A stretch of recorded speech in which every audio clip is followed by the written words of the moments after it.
আল্লাহ পাক উলামায়ে কেরামদের কথাগুলো উম্মাহকে সহি তরিকায় আমল করার তৌফিক দান করেন। আমিন। উলামায়ে কেরামের ইজ্জতকে আল্লাহ বেশি বেশি বাড়ায় দেন। বিভিন্ন ভাবে যারা ষড়যন্ত্র করে উলামায়ে কেরামের বিরুদ্ধে কলম ধরে ফেসবুকের মাধ্যমে, বিশেষ করে ছাত্র বয়সের যারা, আল্লাহর কাছে হেদায়াতের দোয়া করি, আল্লাহ এদের হেদায়াত দান করেন। আমি সারা বাংলাদেশে বলি, মা বাবার অভিশপ্ত সন্তান ছাড়া কেউ আলেমের বিরুদ্ধে লিখতে পারে না।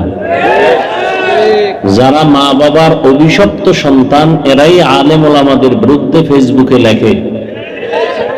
এদের উপরে আল্লাহর লানত, আল্লাহ হেদায়াত দান করুন, না হয় ধ্বংস করে দেন। আমি আপনাদের দোয়া নেওয়ার আশায় সংক্ষিপ্ত আলোচনার নিয়তে কোরআনে হাকিমের এক আয়াতে কারিমা তিলাওয়াত করেছি। নবীজির হাদিস থেকে একটি হাদিস পড়েছি। আয়াত ও হাদিসের আলোকে ইখলাস ও রুহানিয়াতের সমন্বয় কিছু কথা আমাকে বলার মতো, আপনাদেরকে শুনবার মতো আল্লাহ পাক তৌফিক দান করেন। সহি নিয়তে, সহি তরিকায় সহি কিছু কথা বলতে পারি, আল্লাহ পাক সেই কথাই যেন কলবের মধ্যে এলকা করে দেন। ইয়া আইয়ুহাল্লাযীনা আমানুত্তাকুল্লাহা ওয়া কুনু মা'আস সাদিকিন। আল্লাহ বলেন, হে মুমিন, তোমরা তাকওয়া অর্জন করো তথা আল্লাহকে ভয় করো, এবং পৃথিবীতে যারা আল্লাহর প্রিয় বান্দা সাদিকিন, সত্যতার উপরে চলে, এদের বন্ধু হয়ে থাকো। লোকমানে হাকিম আল্লাহর এক প্রিয় বান্দা, যার নামের উপরে আল্লাহ কোরআনে সূরা অবতীর্ণ করেছেন। সেই বান্দা সন্তানকে যতটা উপদেশ দিয়েছিলেন আল্লাহ কোরআনে তা উল্লেখ করেছেন, হাদিসেও রাসূল উল্লেখ করেছেন। এরকম একটি উপদেশ বাবা হইয়া সন্তানকে দিয়েছেন। নবীজি সেই উপদেশটা সাহাবায়ে কেরামদেরকে শুনাইতেছিলেন। সে উপদেশটা কি? লোকমানে হাকিম বলতেছিলেন সন্তানকে উপলক্ষ করে, আলাইকা বিমুজালাসাতিল উলামা, ও সন্তান, তুমি উলামায়ে কেরামদের কাছে বেশি বেশি বসো, তাদের মজলিসে বসো। ওয়াসমা কালাম আল হুকামা, তাদের হিকমত পূর্ণ কথাগুলো শ্রবণ করো। লাভ, ফাইন্নাল্লাহা লা ইউহয়িল কলবাল মাইয়িতা বিনুরিল হিকমা, তাদের কথা শুনলে আল্লাহর রহমতে মুর্দা দিল জিন্দা হয়ে যাবে। কেমন জিন্দা হবে? কামা ইউহয়িল আরদাল মাইতাতা বিওয়াবিলিল মাতার, যেমনি ভাবে প্রচন্ড কঠিন জমিন, সূর্যের গরমে যেই জমিন ফাটল ধরে গেল, চাষাবাদের উপযুক্ত না, ফসল উৎপাদনের ক্ষমতা থাকে না, এমন শক্ত জমিনকে আল্লাহ বৃষ্টি দিয়া মুহূর্তে নরম বানায় দেন, তাজা বানায় দেন। আর ওই তাজা জমিনে ফসল উৎপাদনের ক্ষমতা ফিরে পায়। ঠিক যারা গুনার দ্বারা নিজের অন্তরকে শক্ত করে ফেলেছে, কোরআনের বয়ান অন্তরকে নরম করে না, জিকির ভালো লাগে না, তিলাওয়াত ভালো লাগে না, উলামায়ে কেরাম ভালো লাগে না, চোখে পানি নেই, এমন দিলওয়ালারা উলামায়ে কেরামের নেক নজর আর আল্লাহর রহমত যখন শুরু হয়ে যাবে, আল্লাহ পাক রব্বুল আলামিন রহমতের বৃষ্টি দিয়া তাদের অন্তরকে এরকম তাজা বানায় দিবেন যে আমলের ফসল উৎপাদনের ক্ষমতা ফিরে পাবে। আগে নামাজ ভালো লাগতো না, এখন নামাজ না পড়লে ভালো লাগবে না। এটা ওলামাদের মজলিসে বসলেই লাভ। আগে জিকির ভালো লাগতো না, এখন উলামায়ে কেরামের বরকতে জিকির ছাড়া ভালো লাগবে না। এই জন্য উলামায়ে কেরামদের মজলিসে বসতে হবে। নাম্বার 2, আপনাদেরকে একটু কথা বলার জন্য বলবো, আমি প্রশ্ন করব, আপনারা জবাব দিবেন। কিয়ামতের আগ মুহূর্ত পর্যন্ত আর কোনদিন কোন সময় একটা সেকেন্ডের জন্য কি আপনারা আমার নবীজি আসবেন? আবু বকর, ওমর, ওসমান, আলী সহ সাহাবায়ে কেরাম রাদিয়াল্লাহু আনহুম আজমাইনদের কেউ আসবেন? ইমাম বুখারী, মুহাম্মদ ইবনে ইসমাইল, তিরমিজি, মুসলিম সহ যত ইমাম আছেন, আবু হানিফা, ইমাম শাফিঈ, ইমাম মালিক, ইমাম আহমদ বিন হাম্বল সহ কোন ইমাম আসবেন? আমরা সবাই জান্নাত চাই, কথা ঠিক?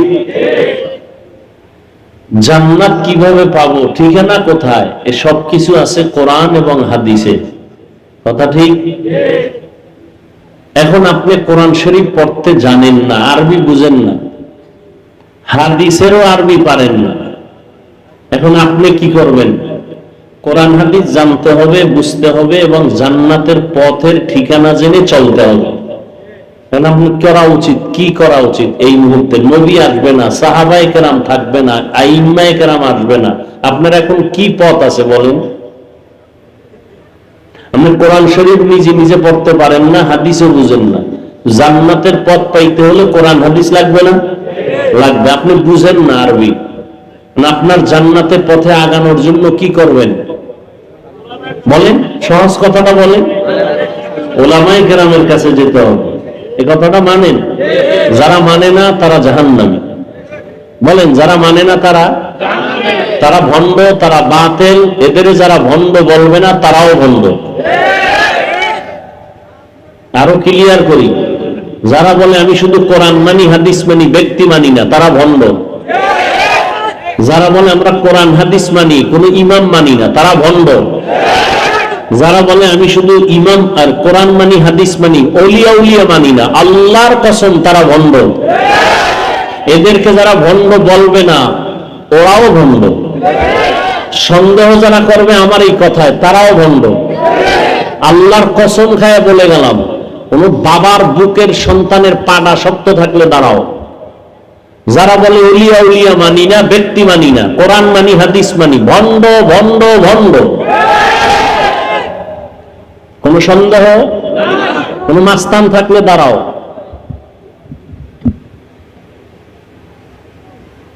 যারা বলে উলিয়া উলিয়া মানি না, ওরা কোরআন শরীফ মানে না, ওরা বুখারী শরীফ মানে না, কোন সন্দেহ নেই। যারা আপনাদেরকে ভুল বুঝাচ্ছে এরা আলেম ঠিক, তবে বাতিল। রাসূলের ১৫০০ বছর আগের হাদিস। আলেম দুই ধরনের, ইন্না শাররাশ শাররি শিরারুল উলামা ওয়া ইন্না খায়রাল খায়রি খিয়ারুল উলামা। পৃথিবীতে সবথেকে ভালো উলামা কে কয়? রাসূল বলে। কে বলেন? আশিকে রাসূলরা নবীর কথা মানবেন না? নবী বলেন পৃথিবীর শ্রেষ্ঠ উলামায়ে কেরাম, পৃথিবীর চূড়ান্ত খারাপ উলামা। উলামায়ে কেরাম শ্রেষ্ঠ কথাটা বুঝে আসলো, খারাপ নবী বললেন কেন? এই কথাটা দ্রুত বুঝে আসে নাই।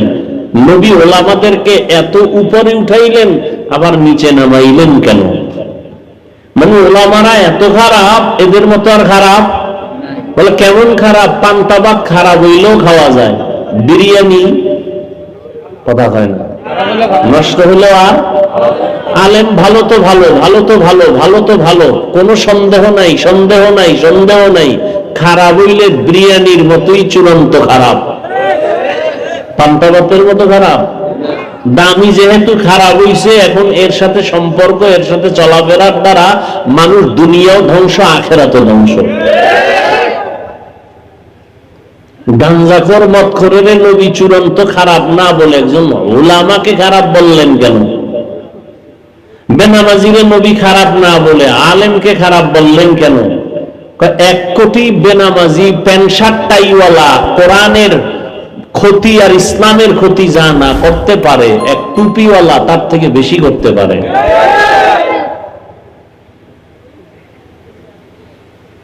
এজন্য আমি আল্লাহর কসম করে বলে গেছি, কসমের পরে আর কোনো অবিশ্বাস করার সুযোগ নেই। যে করবে তার ঈমান দুর্বল। আল্লাহর জাতের কসম, যারা বলে আমরা কোরআন মানি হাদিস মানি, কোন ওলিয়া উলিয়া মানি না, মূলত কোরআন মানাও বুঝে না, হাদিস মানাও বুঝে না, ও বুঝেই না, মূর্খ, কিচ্ছু বুঝে না। কোরআন মানা কাকে কয় এটাই বুঝে না, হাদিস মানা কেমনে হয় এটা বুঝেই না, বুঝবে এই কথা বলতো না। কোরআন বলতেছে ওলিয়া উলিয়া মানো, বুখারী শরীফ বলতেছে ওলি মানো। তো কোরআন মানলে ওলিয়া উলিয়া মানতে হবে, কোরআন মানলে ব্যক্তিকে মানতে হবে, কোরআন মানলে মুরব্বীকে মানতে হবে, কোরআন মানলে উলামায়ে কেরামের কাছে যাইতে হবে।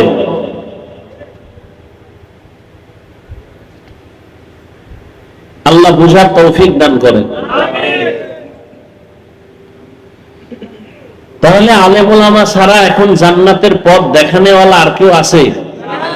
হ্যাঁ, আর কেউ নেই। এরা রসুলের ওয়ারিস। আল উলামা ওয়ারাসাতুল আম্বিয়া, উলামায়ে কেরাম কার ওয়ারিস? রসুলের ওয়ারিস। কি হিসেবে ওয়ারিস? টাকা পয়সা? ইলমে ওহীর ওয়ারিস। লাম ইউওয়ারিসু দিনারাও ওয়ালা দিরহামা, এরা টাকা পয়সার ওয়ারিস না। উলামায়ে কেরাম দ্বীনের কাজ করবে, কোরআন হাদিসের উপরে মানুষকে দাওয়াত দিবে, উলামায়ে কেরামের যা প্রয়োজন আল্লাহ কুদরতের দ্বারা তা ব্যবস্থা করে দিবেন। অনেকে বলে, আমাদের উলামাদের মধ্যে অনেকে বলে আমাদের লেখাপড়া, শিক্ষক, ভিন্ন ভিন্ন দ্বীনের কাজ, ইমামতি, মাদ্রাসায় পড়ানোর পাশাপাশি আমাদের ভিন্ন কিছু কাজ করতে হবে, দুনিয়ার সাথে বাড়িঘর করতে হবে, ব্যবসা বাণিজ্য করতে হবে। আলেম কেন পিছিয়ে থাকবে? স্লোগান একটা, উলামায়ে কেরামরা কেন পিছিয়ে থাকবে, একটা স্লোগান বাস। এটার বানাইয়া এবার মাদ্রাসার পাশাপাশি ব্যবসা, না ওটা হয় না এটা হয়, না ওটা কামিয়াবির সাথে হয় না এটার হক সঠিকভাবে আদায় হয়।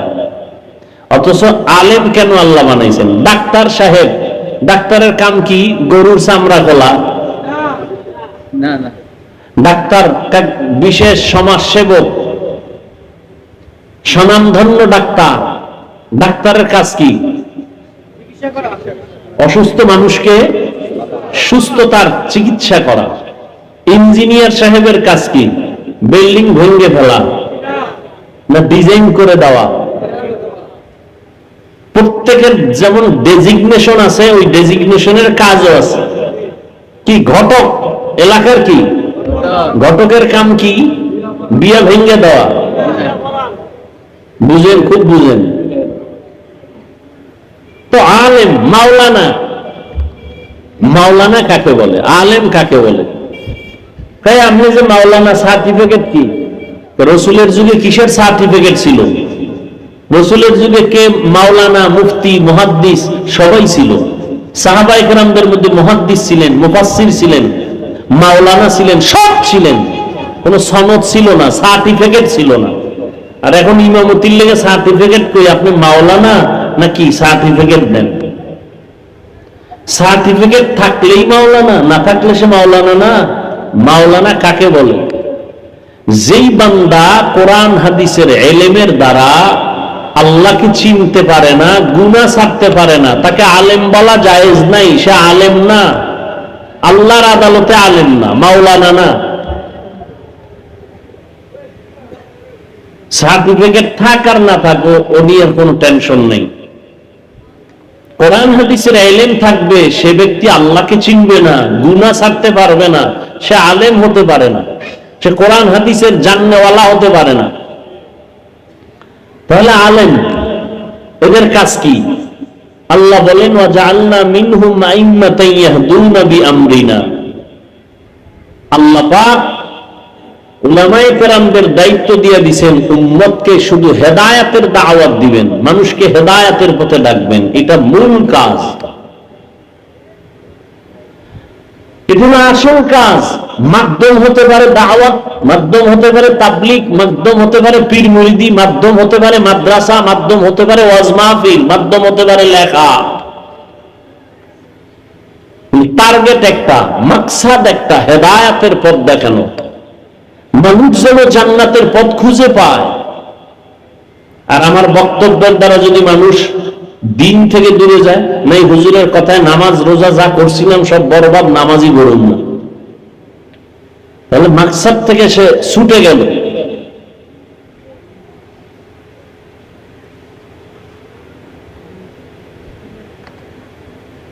এই জন্য উলামায়ে কেরামদের কাছে যেতে হবে, এছাড়া জান্নাতের পথ খুঁজে পাওয়ার কোনো রাস্তা নাই।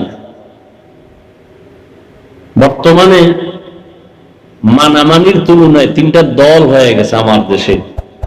কেউ কিতাব মানে, ব্যক্তি মানে না, ধ্বংস। এরা বলে আমরা কিতাব মানি, কোনো ব্যক্তি মানি না, ধ্বংস ধ্বংস ধ্বংস, খাসারাত দুনিয়া ওয়াল আখিরা। আর এক দল আমরা ব্যক্তির গোলাম, কোনো কিতাব টিতাব বুঝি না, আমার পীর বাবায় যা কয় তাই।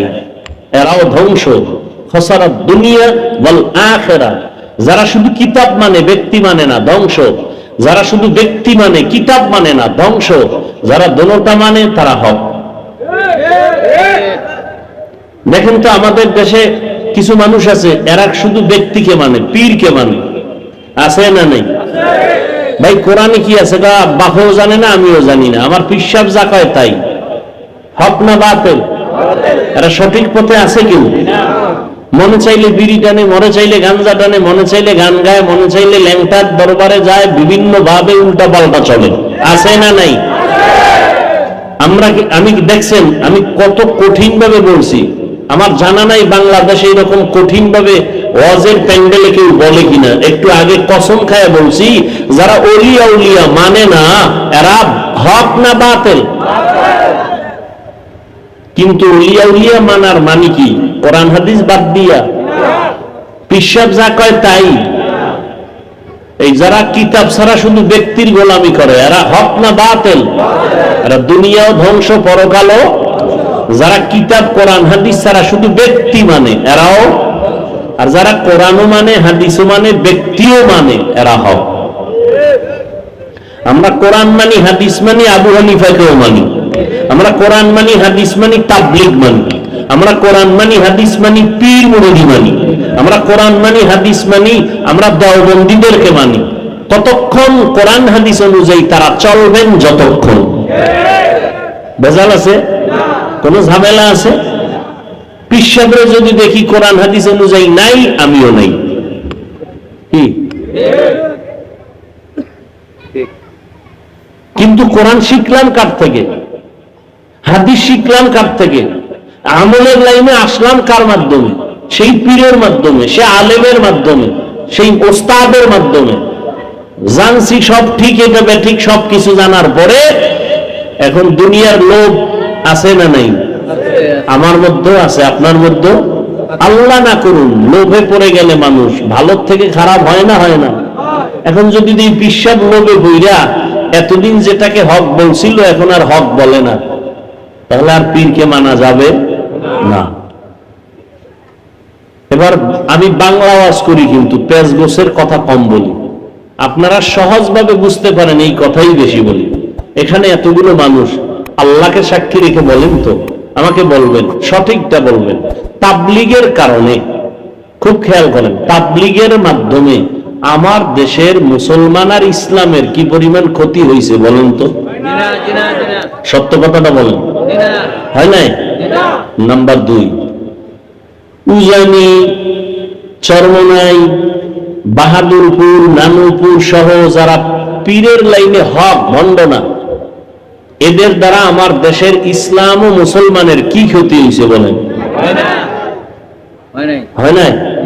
3, কওমি মাদ্রাসার দ্বারা আমার দেশে কি পরিমাণ মুসলমানের ঈমান আমলের ক্ষতি হয়েছে বলেন? হয় নাই? তাহলে মৃত্যু পর্যন্ত কোনদিন তাবলীগের বিরুদ্ধে কথা বলবেন না, কোনদিন পীর মুরিদি যারা হক এদের বিরুদ্ধে কথা বলবেন না, কোনদিন কওমি মাদ্রাসার বিরুদ্ধে কথা বলবেন না। আর যদি বলেন হ্যাঁ হইছে, প্রমাণ দেন, আপনার লাগবে না, আমি বিরুদ্ধে নেমে যাব। বলেন যে কওমি মাদ্রাসার দ্বারা এদেশের বহু সন্তানেরা গাঁজা খায়। বলেন কওমি মাদ্রাসার কারণে এদেশের বহু মুসলমান টুপি ছেড়ে দিছে। তাবলীগের কারণে এদেশের বহু মানুষ দাড়িওয়ালা ছিল, দাড়ি কাইটে ফেলাইছে। চরমনের কারণে, উজানি যাওয়ার কারণে বহু মানুষ পর্দা করতে এখন পর্দা করে না। বলেন যদি বলেন না হুজুর সব ঠিক, তো তওবা করেন, জীবনে কোনোদিন বিরোধিতা করবেন না। সহজ ভাষায় বললাম, কঠিন ভাষাও আমার জানা আছে, দূর গেলাম না। মহব্বতে বললাম বিরোধিতা করবেন না।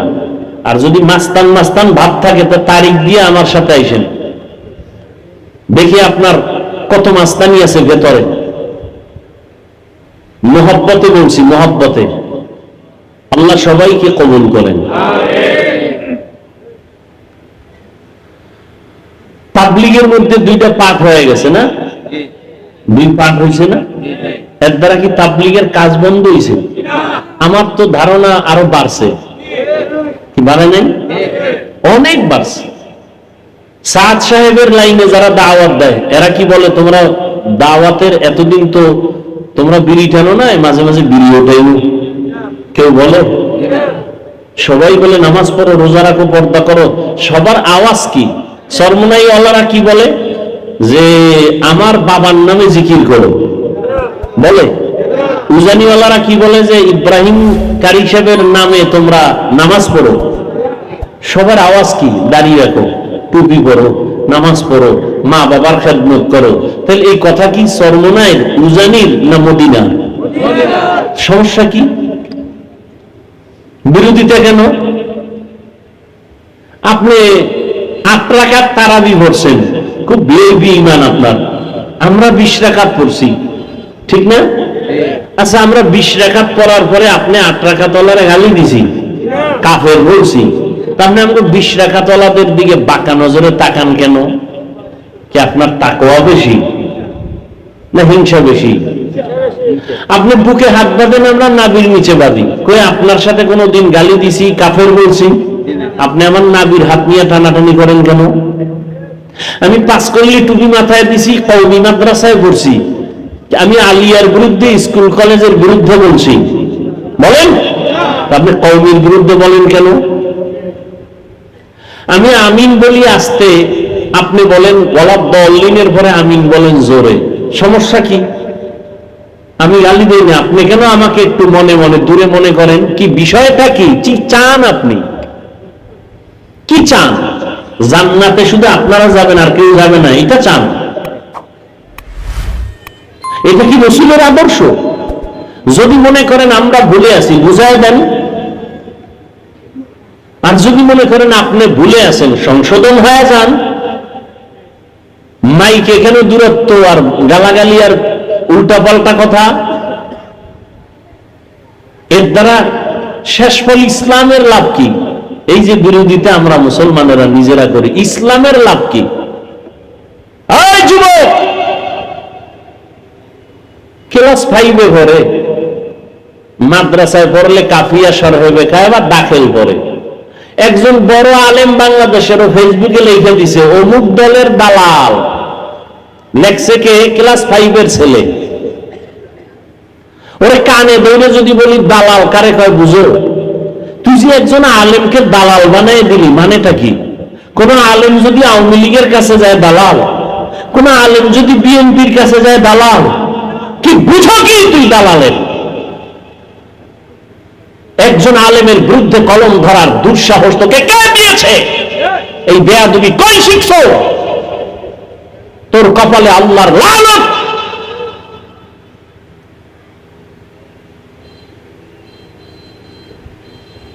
ওলামায়ে কেরাম যে যাদের সাথে আছে, চোখ লজ্জা হলেও ওরা আকাম কুকাম একটু কম করতে চাবে, ঠিক না? তুমি একজনের দালাল বানায় দিলে, আলেম বিএনপির কাছে গেছে দালাল, আওয়ামী লীগের কাছে গেছে দালাল, হাটহাজারীর হুজুরে আওয়ামী লীগের কাছে গেছে। আমাকে কওমি মাদ্রাসার ফায়দা হয় নাই? কথা বলেন। সত্য কথাটা স্বীকার করো, তুমি মানো আর না মানো। ওলামায়ে কেরাম তো তাদের দাবি নিয়ে গেছেন। ওলামায়ে কেরাম বলছেন আপনারা ইসলামের বিরুদ্ধে কিছু করবেন না।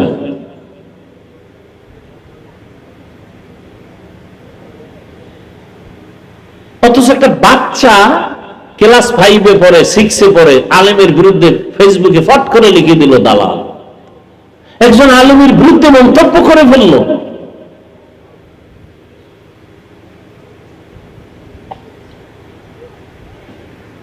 আমি যদি আমার আদর্শ নিয়ে কোন মক্খরের কাছে গিয়ে আমি টুপি ফালায় দেই, তাহলে বুঝতে পারো আমি ওর গোলাম হয়ে গেছি। কিন্তু যদি দেখো না আমার রং ওই মক্খরের রং হয়ে গেছে আমারটার মতো, ও টুপিওয়ালা হয়ে গেছে, ও দাড়িওয়ালা হয়ে গেছে, ও আমার সোয়া পায়ে মসজিদে আসছে, তুমি কি বলবা? রহমতের নবী, যার কোনো তুলনা নাই, কোনো গুণা নাই, এমন একটা জায়গায় আল্লাহ পাঠাইলেন যেই জায়গার মানুষগুলো সৃষ্টির নিকৃষ্ট লম্পট, মক্কার মানুষের মতো চরিত্রহীন খারাপ আর পৃথিবীতে কেউ ছিল না। সেইখানে আসছে আমার রসুল। আর আমগো কোন হুজুর যদি উজানির বিশ্বাস কথার কথা ওই কোন মদের আড্ডায় গিয়া হাজিরা, তা তো শেষ, ও পীরগিরি ওখানে শেষ, ঠিক না? হুজুর কেন গেল? হুজুর মদ খাইতে গেছে। রসুল আসছে মক্কার চরিত্রহীন মানুষের সামনে, এসে কি করলেন? মাত্র 13 বছরের মধ্যে মানুষগুলোকে এত দামি বানায় দিলেন। আল্লাহ লিস্টি পাঠায় দিয়া জিব্রাইলের কয়, নবীরে বলো এই লিস্টি ঘোষণা দিয়ে দিতে, এই লিস্টিতে যাদের নাম আছে এরা বিনা হিসাবে জান্নাতি। নবী যে এই 13 বছরে মানুষগুলোরে খারাপ মানুষ ভালো বানাইলেন, বেতের বাড়ি দিছেন কয়টা, গালি দিছেন কয়টা? তুমি গালি শিখলা কোন কিতাব থেকে? কি ওয়াজ শুনবেন? আসছেন মহব্বত করে ওয়াজ শুনতে। যারা আজকে ফজর পড়েন নাই, জোহর পড়েন নাই, আসর পড়েন নাই, মাগরিব পড়েন নাই, এসব পড়েন নাই, এরকম আশিক রাসূল এখানে আছে না? কি বয়ান শুনবেন আপনি? আর আপনার অন্তরে কি ঢুকবে? আর যাও শুনতেন কপাল পুড়ছে মোবাইল হাতে নিয়ে। আপনি একটা দামি মোবাইল চালান, এটা আমার দেখানোর দরকার আছে। আপনি হাতে উঠায় রাখছেন কেন মোবাইল? কি আমাকে দেখাইতেছেন আপনি আমেরিকান মোবাইল চালান? বাপ, মোবাইলটা হাতে নিছেন কেন? কি কাম? কি এটা তো আকাম, কোনো কাম না। যদি বলেন কাম, কাম তো মিডিয়াওয়ালারা করতেছে, আপনি তো করতেছেন আকাম।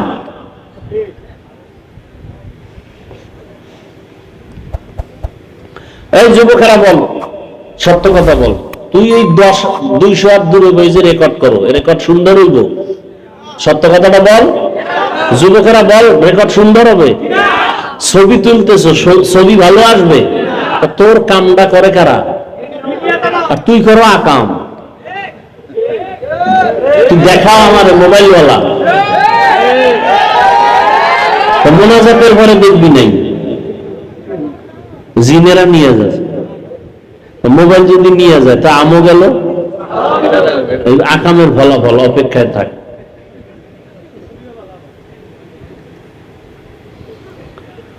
আল্লাহ, হাসো না, খুব খুশি লাগছে। এই মোবাইলের দ্বারা তোর চরিত্র শেষ, খুব খুশি লাগে না? লজ্জা থাকলে মাথা নত করে কান্না করতি। মোবাইলের কারণে তোর যৌবন শেষ, চোখের পাওয়ার শেষ, কানের পাওয়ার শেষ। আমি যা বলি আল্লাহকে সাক্ষী রেখে সত্য বলি, আমি আমার মন থেকে বলি না। যদি তথ্য চাও বল, আমি তথ্য দিয়ে দিই। এই মোবাইলের কারণে তোর হাত দুর্বল, ব্রেন দুর্বল, চোখ দুর্বল, হাত আছে শক্তি থাকবে না, এখন মাথা ব্যথা বেড়ে গেছে।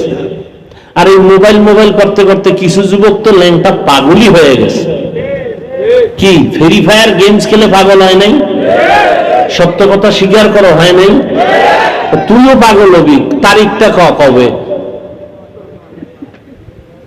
তুইও পাগল হবি। তোর চেহারার নমুনা ভালো না তো, কার্টুন দেখতে দেখতে তুই নিজে কার্টুন হয়ে গেছে। এই বেটা, তোর বয়স কত? যুবকদেরকে বলছি, বেয়াদবি মাপ চাই, মোহব্বতের সাথে বলছি, তোর বয়স কত? 25, 27, 30? তোর চেহারা থাকবে ফুটন্ত গোলাপের মতো, তোর চেহারা ভাঙ্গা কেন? তোর চেহারার মধ্যে নূর নাই কেন? আলো নাই কেন? উজ্জ্বলতা নাই কেন? তুই ক্রিম মাখবি কেন? মেডিসিন দিবি কেন? 40 বছর পর্যন্ত চেহারায় কোনো মেডিসিন দিবি না। আল্লাহ যেভাবে বানাইছেন ওইভাবে উজ্জ্বল থাকবে। মাত্র 26-27 বছরে